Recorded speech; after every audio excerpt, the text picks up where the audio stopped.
ఎక్కడ దొరికితే అక్కడ అప్పులు, పైగా ప్రజల నడ్డి విరిచేలా పన్నుల అదనపు బాదుడు, అభివృద్ధి అంటూ ఆర్భాటాలు, మళ్లీ ఆర్థిక సమస్యలు అంటూ ఆవేదనలు, పథకాలేవి అంటే అమలు చేశామని ప్రకటనలు, బడ్జెట్లో చూస్తే కనిపించని నిధులు, కేంద్రంలో చక్రం తిప్పుతున్నామని గొప్పలు, కేంద్రం నుంచి నిధులు రాబట్టడానికి తిప్పలు. ఇది చంద్రబాబు ఆధ్వర్యంలోని పాలన తీరు. దీన్ని ఎల్లో మీడియా ఆకాశానికి ఎత్తడం, ఆహా ఓహో అంటూ పతాక శీర్షికల్లో కథనాలు కాదు నిజంగా చెప్పాలంటే కథలు.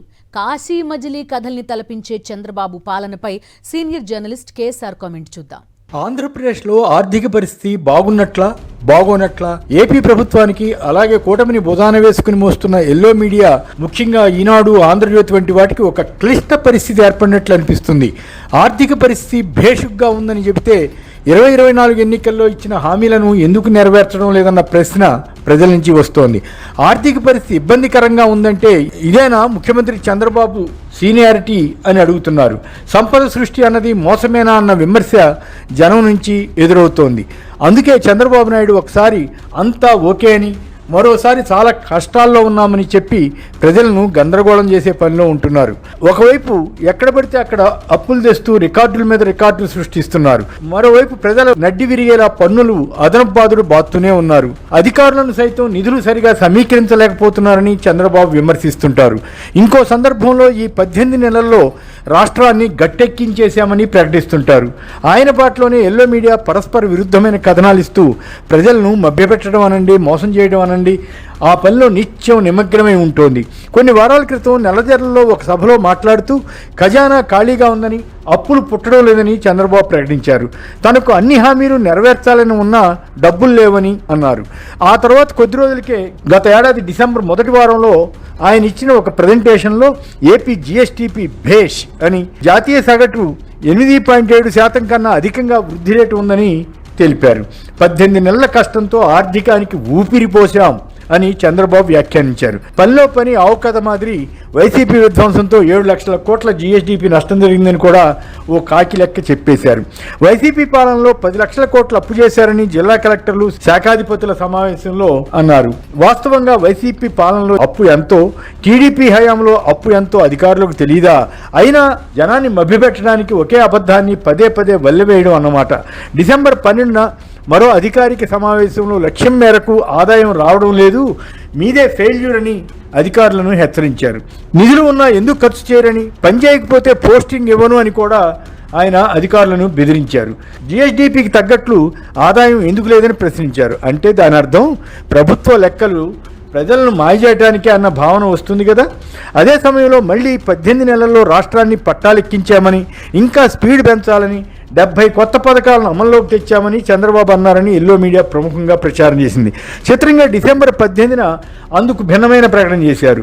కేంద్ర హోంమంత్రి అమిత్ షా, ఆర్థిక శాఖ మంత్రి నిర్మలా సీతారామన్లను కలిసి రాష్ట్రం ఆర్థిక ఒత్తిడిలో ఉందని, ఆదుకోవాలని, భారీగా నిధులు ఇవ్వాలని విజ్ఞప్తి చేశారు. రాయలసీమను ఉద్యాన హబ్గా మార్చడానికి 41,000 కోట్ల ప్యాకేజ్ ఇవ్వాలని కూడా అడిగారు. దాని సంగతి ఏమైందో తెలియదు. ఇలా ఒక్కోసారి ఒక్కో రకమైన ప్రకటన చేస్తూ చంద్రబాబు అసలు రాష్ట్ర ఆర్థిక పరిస్థితి ఎలా ఉందో ప్రజలకు అర్థం కాకుండా చేయాలని ప్రయత్నిస్తున్నారా అన్న సంశయం కలుగుతుంది. ఈ మొత్తం ప్రసంగాల్లో ఎక్కడా ప్రభుత్వం చేసిన 3 లక్షల కోట్ల పైబడి అప్పుల గురించి మాత్రం చంద్రబాబు మాట్లాడడం లేదు. అలాగే ప్రభుత్వం పెంచిన రిజిస్ట్రేషన్ ఛార్జీలు, విద్యుత్ ఛార్జీల బాదుడు, రోడ్ సేల్స్ మొదలైన వాటి గురించి ప్రస్తావించరు. కొద్ది కాలం క్రితం వచ్చిన కాగ్ నివేదిక ప్రకారం ఏపీ ఆర్థిక పరిస్థితి ఏమాత్రం సజావుగా లేదు. రెవెన్యూ లోటు నానాటికి పెరిగిపోవడాన్ని కాగ్ తప్పుపట్టింది. దానికి తగ్గట్లే తాజాగా వెల్లడైన గణాంకాలు చూస్తే రెవెన్యూ లోటు 60,000 కోట్లకు పైగా ఉంది. ద్రవ్య లోటు అయితే మరీ ఘోరంగా 85,000 కోట్లకు పైగా ఉంది. బడ్జెట్ అంచనాలను మించి 108% ఇప్పటికే ఈ ఏడాది అంటే 85,000 కోట్ల మేర అప్పులు చేశారు. ఈ సంగతిని కప్పిపుస్తూ ఈ మధ్య ఎల్లో మీడియా మరో కోణంలో కథనాలు ఇచ్చింది. ఏపీ రాబడి 9 నెలల్లో 1,00,000 కోట్లు దాటిందని పేర్కొంది. మంచిదే, అయినా ఎందుకు ప్రభుత్వం తానిచ్చిన హామీలను నెరవేర్చలేదో వివరించి ఉంటే బాగుండేది కదా. కాగా కొద్ది రోజుల క్రితం మరో ఎల్లో మీడియా ఆంధ్రజ్యోతి ఇంకో కథనాన్ని ఇస్తూ ఏపీ ఆర్థిక సంక్షోభాన్ని అదే వ్యధ, పాత కథ అంటూ, అప్పుల వలయం, ఆర్థిక విలయం అంటూ వ్యాఖ్యానించింది. కాకపోతే యథాప్రకారం అదేదో జగన్ హయాంలో గాడి తప్పిన ఆర్థికం అని రాసి తన కుళ్ళు బుద్ధి ప్రదర్శించింది. కూటమి సర్కారులోనూ గతుకుల ప్రయాణం సాగుతోందని, అన్ని రకాల ఆదాయాలు కలిపితే 1,50,000 కోట్లే వస్తోందని, అది వడ్డీలు, అసలు చెల్లింపు, జీతాలు, పెన్షన్లకే సరిపోతోందని ఎల్లో మీడియా పేర్కొంది. పథకాలు, అభివృద్ధి, ఇతర ఖర్చులకి అప్పులే గతని కూడా వాపోయింది. అసలు అప్పులు తిరిగి చెల్లింపులకు ఏడాదికి 75,000 కోట్లు అవుతోందని, జీతాలు పెన్షన్లకు మరో 75,000 కోట్లు అవుతోందని వివరించింది. డిసెంబర్ నాటికి 1,00,000 కోట్ల అప్పు దాటిందని కూడా వెల్లడించింది. కూటమి ప్రభుత్వం చేస్తున్న దుబారా ఖర్చు గురించి మాత్రం ప్రస్తావించలేదు. పైగా అమరావతిలో నిర్మాణాలకు పెడుతున్న అధిక వ్యయాన్ని సమర్థిస్తూ ఇదే ఎల్లో మీడియా వార్తలు ఇస్తోంది. కేవలం చంద్రబాబు విమానం, హెలికాప్టర్ ఖర్చులకే ఏడాదికి 50 కోట్లు పైగా అవుతోంది. పథకాల పులిపై ప్రభుత్వాలు స్వారీ చేస్తున్నాయని, దశాబ్దాలు అమలు చేస్తున్నా తగ్గని పేదరికం అంటూ కొత్త కహాని వినిపించడానికి ఎల్లో మీడియా ప్రయత్నించింది. 2024 ఎన్నికలకు ముందు టీడీపీ, జనసేన కూటమి ఇచ్చిన హామీలు అమలు చేయాలంటే ఏడాదికి 1,50,000 కోట్లు కావాలని, అవి ఆచరణ సాధ్యం కాదని జగన్ చెబితే చంద్రబాబు, పవన్ కళ్యాణ్లతో పాటు ఎల్లో మీడియా ఏమని వాదించింది? చంద్రబాబుకు సంపద సృష్టించడం తెలుసునని, అప్పులు చేయకుండానే సంక్షేమం చేస్తారని, కరెంటు ఛార్జీలు పెంచరని, తగ్గిస్తారని ఇలా ఎన్నో కోతలు కోశారు కదా. టీడీపీ సూపర్ 6ను జగన్పై ఎక్కుపెట్టిన షరాలుగా ఆ రోజు అభివర్ణించారే.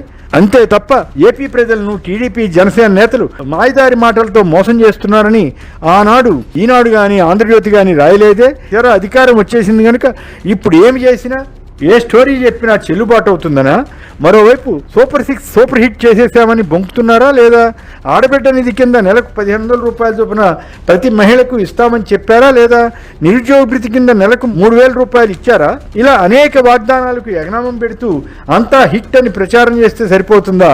ఎల్లో మీడియా ఆ పథకాల వల్ల పేదరికం తగ్గడం లేదని, వృధా ఖర్చు అన్నట్లుగా ఇప్పుడు రాయడంలో ఆంతర్యం ఏమిటి? ఆంధ్ర ప్రజలు అమాయకులు, వారిని తేలిగ్గా మోసం చేయవచ్చు అన్న భావనతోనే ఇలా పాలన చేస్తున్నారా? ఎల్లో మీడియా నిత్యం అసత్యాలను వండి వార్చడంలోని ఆంతర్యం ఇదేనా?